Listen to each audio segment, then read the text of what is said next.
Now our topic today is electroplating. Electroplating क्या होता है वो हम देखते हैं। During the process of electroplating, a thin layer of metal is coated on another metal or material using electrolysis. अब क्या करते हैं, जो भी मेटल आप यूज कर रहे हैं या जो भी चीज आप मटेरियल यूज कर रहे हैं उसके ऊपर एक दूसरे मेटल की कोट लगा देते हैं।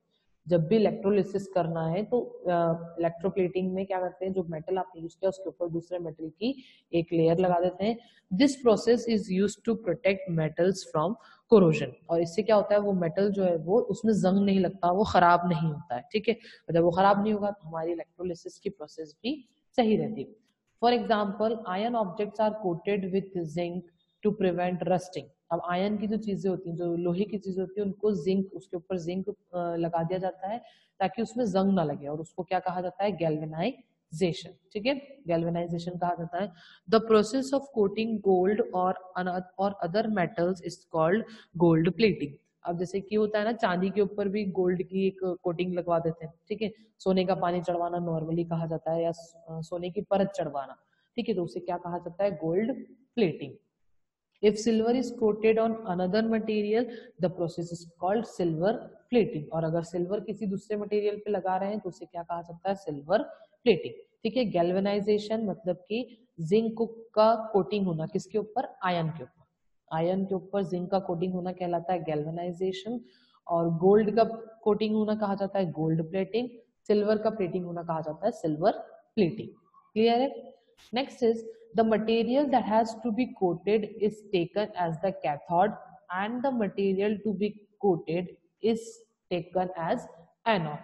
अब जिस मटेरियल को कोट करना है वो बन जाता है कैथोड, और जिस मटेरियल से करना है वो क्या बन जाता है, and the metal to be coated on is taken the anode. Generally a solution of the salt of the metal taken as anode and is used as the electrolyte. अब नॉर्मली देखा जाए तो एक सॉल्यूशन लिया जाता है salt का, metal के सॉल्ट का, और वो क्या रहता है, एज एनोड रहता है, और उससे फिर इलेक्ट्रोलाइट हो जाता है। ठीक है, इलेक्ट्रोलाइट पता है आपको क्या होता है, कल हमने कर लिया था। Copper can be easily electroplated on a metal in a laboratory as shown the setup for the electroplating। यहाँ पर आपको सेटअप दिया हुआ इलेक्ट्रोप्लेटिंग का, एनोड दिया हुआ है, that is metal to be used for coating, जिसे हमें कोट करना है इस चीज के ऊपर, जिसे कोट करना है वो एनोड बना है। कैथोड क्या बना है, जिसे कोट किया जाना है। ठीक है, जैसे ये स्पून है, इसे कोट करना है हमें, तो ये कैथोड है, और ये क्या है, एनोड है। Now electrolyte that is solution of soluble salt of the metal to be deposited, और ये सॉल्यूशन है, इसके अंदर मेटल डिपॉजिट होगा, डिपॉजिट होकर वो इसके ऊपर चढ़ जाएगा। ठीक है, ये लेबोरेटरी में भी ये प्रोसेस हो जाती है। ओके, तो ये होता है आपकी इलेक्ट्रोप्लेटिंग। मतलब कि अल्टीमेटली सिर्फ एक मतलब समझना आप इलेक्ट्रोप्लेटिंग का, एक मेटल के ऊपर दूसरे मेटल की परत को चढ़ाना, उसे क्या कहा जाता है, इलेक्ट्रोप्लेटिंग। ठीक है, क्लियर है इतना सभी को? Now next is, here are some industrial uses of electroplating. Electroplating के कुछ यूजेस दिए, देखते हैं हम क्या होते हैं।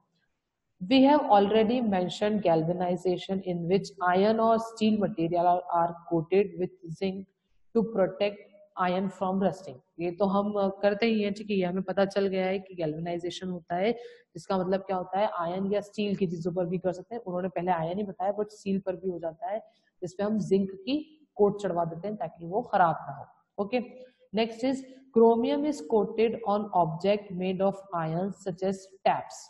जो आपके नल होते थे पहले के, उनके ऊपर क्या करते थे, क्रोमियम की कोट लगा देते, क्योंकि वो पानी उसके अंदर कंटिन्यूसली उससे पानी निकलना, तो वहां पर उसके अंदर जंग जल्दी लग सकता है, वो टैप खराब हो सकता था, तो इसलिए क्रोमियम की कोटिंग कर देते थे।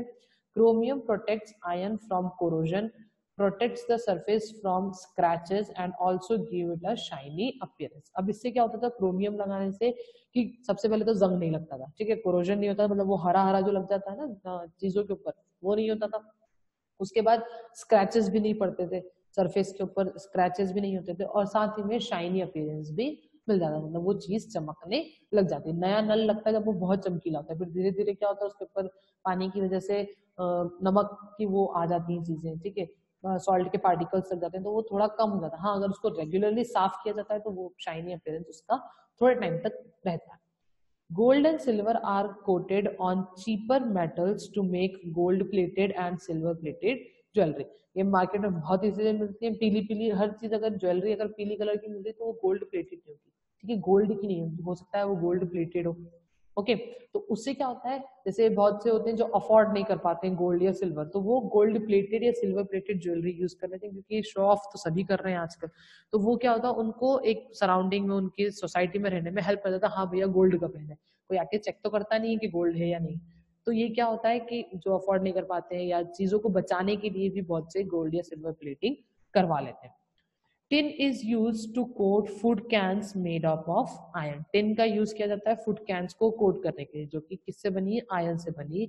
This protect the food item from getting spoiled due to rusting of iron. अगर सोचो अगर लोहे की चीज में अगर खाना आएगा तो वो खराब ही होगा, क्योंकि अगर एक ही बार बार बार उसी चीज के अंदर, लोहे का एक कंटेनर है उसके अंदर ही बार बार चीजें रखे जा रहे हैं, तो वो खाने को खराब कर सकता है, क्योंकि लोहे के अंदर रस्टिंग बहुत जल्दी होती है, और खाने की हर चीज के अंदर पानी होता है, ये मॉइस्चर होता है, तो रस्टिंग और ज्यादा फास्ट हो जाएगी। इसीलिए टिन की कोटिंग रहती है अंदर, ताकि बाहर से चाहे वो आयन का हो बट अंदर टिन का कोटिंग रहती है, ताकि फूड भी आपका स्पॉइल ना हो और वो आयन जो है वो रस्टिंग भी ना करे।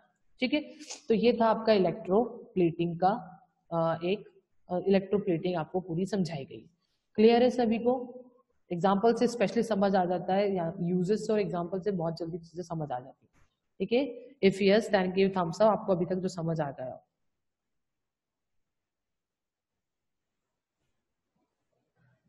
Okay, now next is electro refining. Electro refining क्या होता है देखते हैं हम। The process of purifying metal such as copper, gold and silver using electrolysis is called electro refining. ऐसी प्रोसेस जिसके अंदर हम मेटल को प्यूरिफाई कर रहे हैं, वो मेटल कौन कौन से मेटल है, कॉपर, गोल्ड एंड सिल्वर। ठीक है, इलेक्ट्रोलिसिस के थ्रू मेटल्स को प्यूरिफाई करना, उसे क्या कहा जाता है, electro refining. A thick block of impure metal is taken as the anode and a thin rod of pure metal is taken as the cathode. जो मोटा वाला मेटल रहेगा, मतलब मोटा जो ब्लॉक रहेगा वो क्या रहेगा, इम्प्योर मेटल रहेगा, जिसके अंदर एक दो मेटल जो है वो एक साथ मिक्स्ड है। ठीक है, तो वो क्या रहेगा, एज एनोड रहेगा, और वो मतलब पॉजिटिव चार्ज की तरफ रहेगा वो, और कैथोड क्या रहेगा, जो कि प्योर मेटल स्ट्रिप है, जिसके ऊपर बाकी जो जब निकलेगा मेटल तो उसके ऊपर जाके स्टिक होगा, तो वो रहेगा कैथोड। ठीक है, a solution of the salt of the metal is used as the electrolyte in this process। यहाँ पर भी इलेक्ट्रोलाइट का यूज किया गया है, ऐसा सॉल्यूशन लिया है सॉल्ट का, ऐसे मेटल का सॉल्ट लिया गया है जिससे कि इलेक्ट्रोलिसिस जल्दी हो। When electricity is passed, the impure metal used as anode dissolves in the solution and the pure metal is deposited at the cathode। अब ये जो एनोड में जो भी इम्प्योर मेटल्स रहेंगे वो इस इलेक्ट्रोलाइट में मिल जाएंगे। ठीक है, और जो प्योर मेटल रहेंगे वो कैथोड पर जाकर स्टिक हो जाएंगे, deposit on the cathode.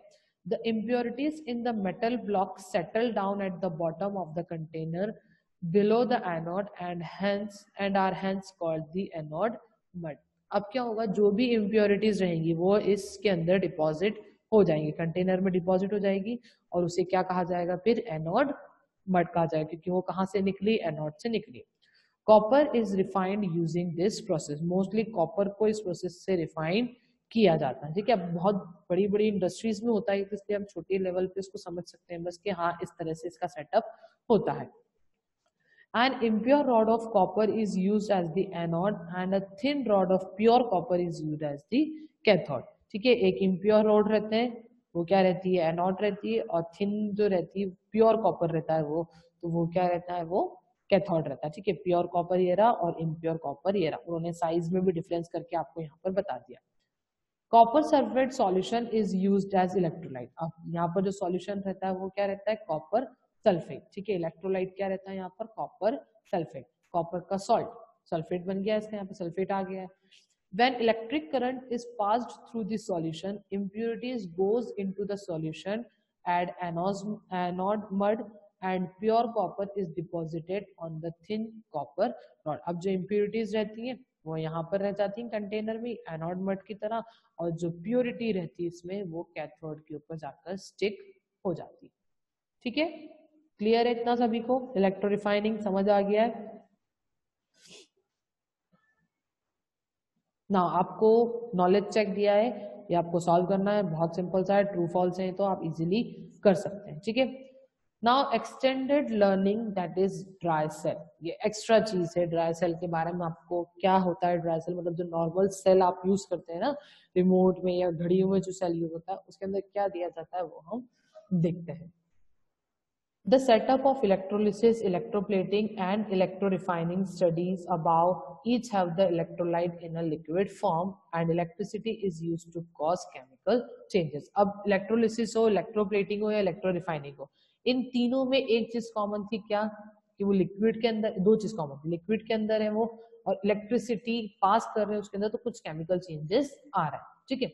There is another setup in which the electrolyte is in the dry form and chemical reaction happening in the setup are used to produce electricity.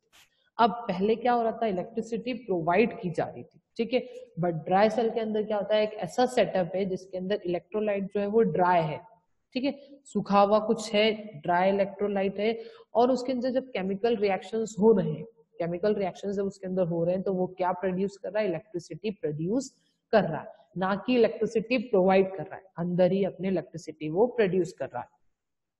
We have studied about such device called dry cell in class 6. अब class 6 का तो मुझे लगता नहीं कि आप सब लोगों को याद होगा, बट किसी को भी अगर याद हो तो अच्छी बात है, नहीं होगा तो आगे सब कुछ क्लियर हो जाएगा, ठीक है। क्लास 6 में ड्राई सेल के बारे में पूरा दिया गया था।